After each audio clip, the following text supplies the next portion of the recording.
જય અંબે સર્વને વેજલપુર ભરૂચ અંબાજી પદયાત્રા સંઘ આજે 12મા વર્ષમાં મંગલ પ્રવેશ કરે છે અને ભરૂચ વેજલપુર થી અંબાજી પદયાત્રા ચાલતા જઈએ છે। તો અમે લોકો આજે નીકળ્યા છે અને 3જી તારીખે સવારે અંબાજી પહોંચીશું અને 4ઠી તારીખે માં અંબાની જગતજનની જગદંબાના શિખર પર 52 ગજની ધજા લહેરાવી અને પછી પાછા ભરૂચ આવીશું।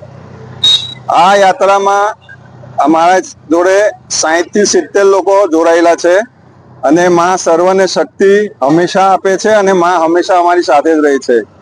તો અમને કોઈ પ્રકારની તકલીફ માં અંબા પડવા દેતી નથી ને અમે અમિતા નાચતા કૂદતા હસતા જઈએ છીએ અને હસતા હસતા માં અમને પાછા લાવે છે। તો માને પ્રાર્થના કે જગતનું કલ્યાણ કરે, સર્વનું કલ્યાણ કરે અને અમારું પણ કલ્યાણ કરે। જય અંબે, બોલ મારી અંબે। જય અંબે સર્વને વેજલપુર ભરૂચ અંબાજી પદયાત્રા સંઘ આજે 12મા વર્ષમાં મંગલ પ્રવેશ કરે છે અને ભરૂચ વેજલપુર થી અંબાજી પદયાત્રા ચાલતા જઈએ છે। તો અમે લોકો આજે નીકળ્યા છે અને 3જી તારીખે સવારે